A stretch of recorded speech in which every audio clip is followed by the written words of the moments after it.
Bismillahirrahmanirrahim. Alhamdulillahirabbil alamin. Wassalatu wassalamu ala asyrafil anbiya'i wal mursalin wa ala alihi wa sahbihi ajma'in. Allahumma salli wa sallim ala sayyidina Muhammadin al-Fatih lima ughliq wal khatim lima sabaq وناصر الحق بالحق والهادي إلى صراطك المستقيم وعلى آله وصحبه حق قدره ومقداره العظيم. Saudara pengacara majlis, Ibu Bahagia Dato' Sri Ahmad Faizal, Dato' Hadia Zumbu, Timbalan Presiden Besar, Yang Berhormat Dato' Sri Dr. Ronald Kiandi, Naib Presiden Bersatu, Yang Berhormat Dato' Dr. Muhammad Radhi Muhammad Jilin, Naib Presiden Bersatu, Yang Berbahagia Dato' Sri Rina Muhammad Harun, Ketua Sri Kandi Bersatu, Yang Berhormat Tuan Wan Ahmad Faisal bin Wan Ahmad Kamal, Ketua Armada Bersatu, Yang Berbahagia Saudari Nurul Fadilah binti Kamaluddin, Ketua Sri Kandi Muda Bersatu, Yang Berbahagia Dr. Chon Fatful, Ketua Bersekutu Bersatu, Yang Berhormat Dr. Sri Hamzah Zainuddin, Setiausaha Agung kita, Yang Berbahagia Dato' Masaleh Bajuri, Bendahari Agong, Yang Berhormat Senator Dato' Ghazali Benedis, Ketua Penerangan, Barisan Majlis Pimpinan Tertinggi Bersatu, para perwakilan dan hormati yang saya hormati sekalian. Apa khabar semua? Alhamdulillah. Syukur saudara berada dalam keadaan sehat walafiat. Pertama-tamanya saya ingin merakamkan kesyukuran kehadiran Allah Subhanahu wa taala karena pada petang yang amat berbahagia ini kita dapat berhimpun di sini. Diizinkan untuk mengadakan persidangan agung khas yang amat penting untuk meminda perlembagaan parti. Untuk itu saya ingin mengucapkan berbanyak-banyak terima kasih pada seluruh perwakilan yang hadir, kepada seluruh bahagian-bahagian yang layak, dan ini membuktikan suatu komitmen saudara-saudari yang sayangkan parti, setia kepada perjuangan parti kita. Syabas dan tahniah saya ucapkan. Terima kasih juga kerana satu sen pun tidak ada dikeluarkan oleh pihak pejabat untuk mempelawa segala tentang sini, tapi atas niat ikhlas untuk sama-sama saudara hadir pada hari ini. Kita berhimpun pada petang ini adalah satu detik peristiwa yang penting dalam sejarah parti kita, yaitu hasrat kita untuk meminda perlembagaan parti kita yang harapnya akan diluluskan dalam perhimpunan agung khas ini, yang bertujuan untuk menyelaraskan peruntukan perlembagaan bersatu kita ini dengan perkara 49A Perlembagaan Persekutuan mengenai undang-undang anti lompat parti.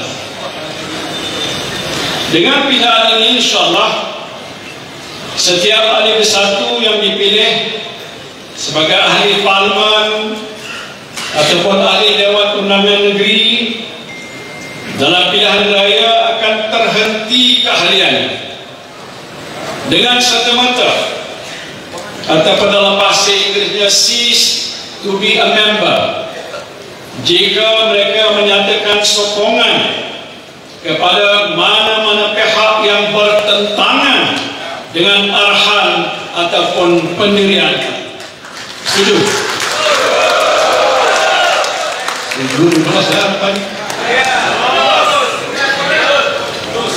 Kita terpaksa membuat pilihan ini sekali tahu ialah kerana terdapat 6 ahli parlimen bersatu yang khianat pada perjuangan parti kita dengan menyatakan sokongan kepada musuh parti kita tanpa mereka keluar parti.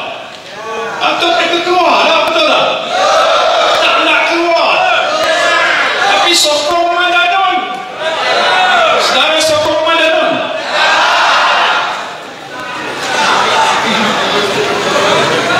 Dalam kenyataan yang mereka buat, mereka mengatakan mereka mengaku setia kepada parti, sokong presiden parti. Tetapi dalam keadaan dan masa yang sama menyokong musuh parti kita ini. Siapa musuh kita? Ini suatu hipokrisi. Mereka yang buat begini adalah hipokrit, pengkhianat pada parti dan perjuangan parti kita, dan tak boleh kita biarkan sebegini. Sebelum ini, bila mana telah ada beberapa ahli parlimen berbuat demikian, kita merujuk pada perlembagaan parti kita. Yang ada dalam perlembagaan parti kita ialah tindakan disiplin parti.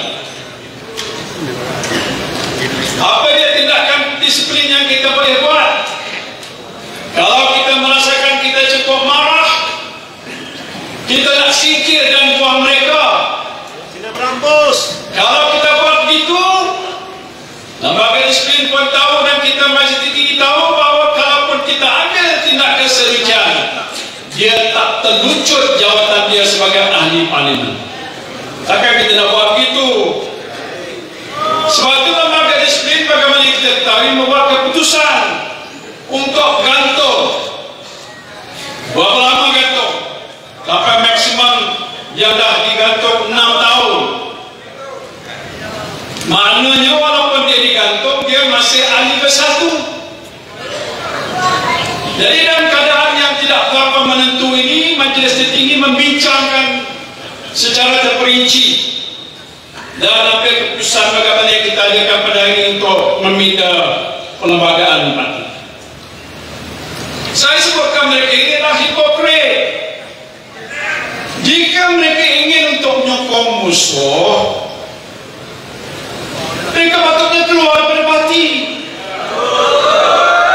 Dia buat kenyataan bahawa dia terpaksa menyokong kerana tak ada peruntukan. Kami yang jadi ahli parlimen adun-adun yang diperuntukkan. Tapi kerana semangat juang kita tak ada peruntukan, kita teruskan perjuangan kita. Bukan derhaka dan tidak setia pada parti. Ini memang tak senonoh.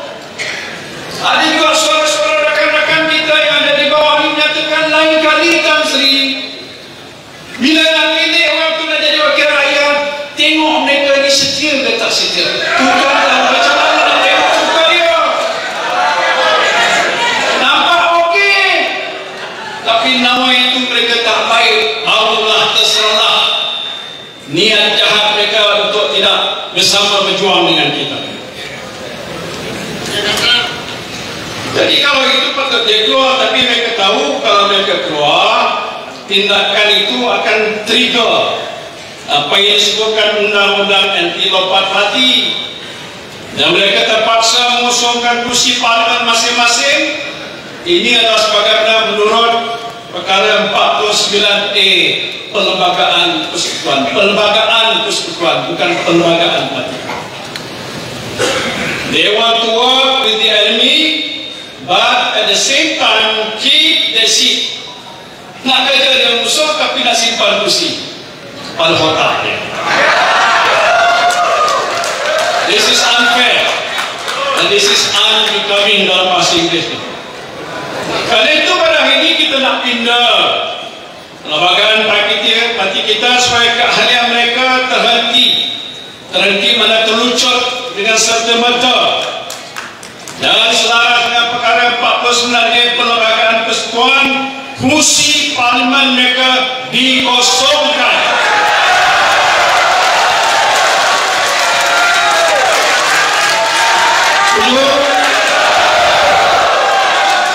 Dan bila dikosongkan, pilihan rakyat kecil diadakan semua.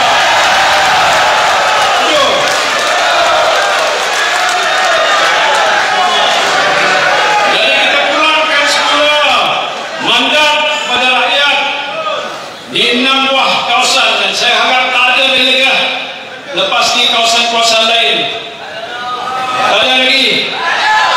Bukan saja di parlimen, juga di adun kita ada 61 adun.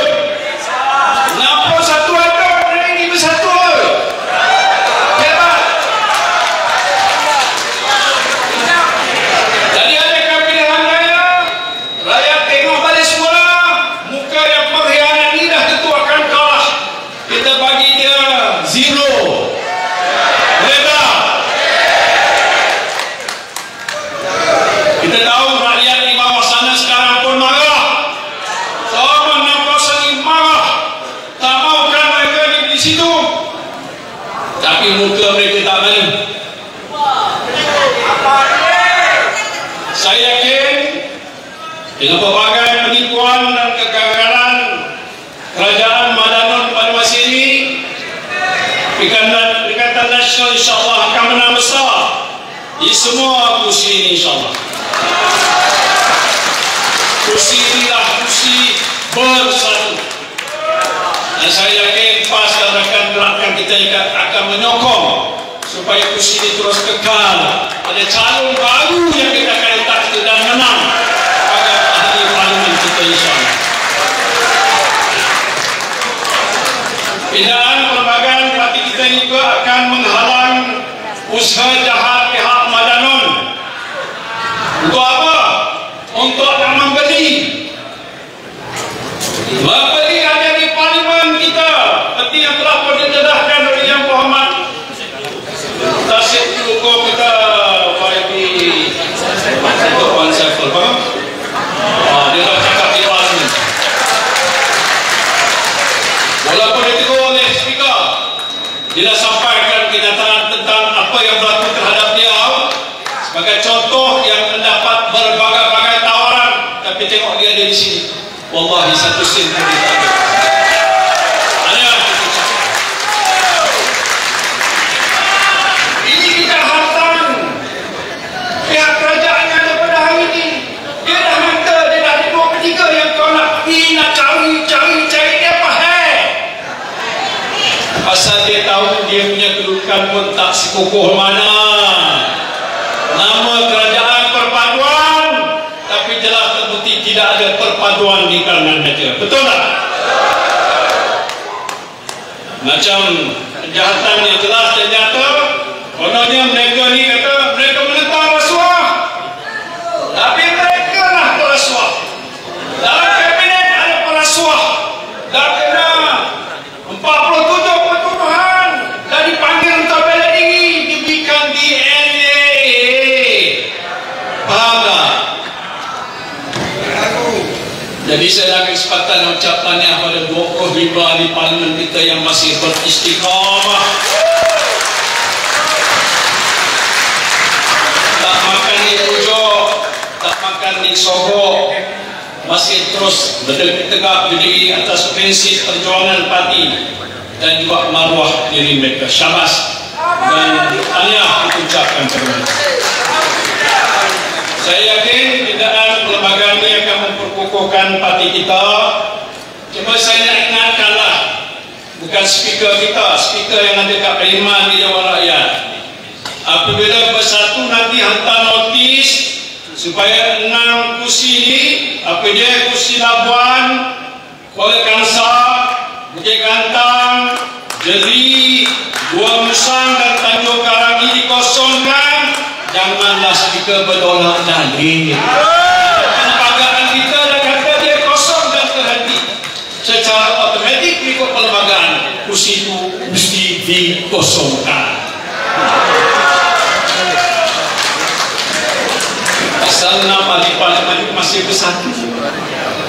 Prosedur nanti lepas ni, bila dah diluluskan oleh saudara, dibawa pada ROS dan disahkan oleh ROS boleh dilaksanakan, maka Seusahagung nanti akan hantar surat pada mereka nak tanya balik lah. Walaupun tuan-tuan tak sering tanya dia, kau nak sokong lagi ke tidak? Tahu tadi sekarang agak ni dia risau. Aku dah sedar, aku minta maaf, nak balik sekolah nanti pihak parti lah akan timbang. Tak katakan kita nak timbang, betul tak? Tapi kalau dia kata ya, tanpa masa sokong PMX, go, pergilah. Kita sudah pun bersedia untuk menghadapi pilihan raya. Boleh tak? Mulai pada hari ini membuat persiapan yang cukup lengkap.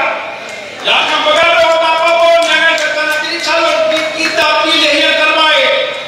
Gerak kerja mesti kemas dan pastikan kita menang 6-0 dalam pilihan raya kecil yang kita harapkan dilakukan dalam tempoh beberapa hari ataupun minggu ke hadapan. Jadi itu saja yang saya nak ucapkan pasal pindaan berlulus ini. Jadi sebab itu saya nak minta supaya kita memberikan sokongan yang palu pada usul nanti yang akan dibentangkan oleh Datuk Timbalan Presiden kita, akan disokong oleh beberapa pihak dan saya harap lepas itu akan ditimba sebulan semula. InsyaAllah. Terima kasih. Wabillahi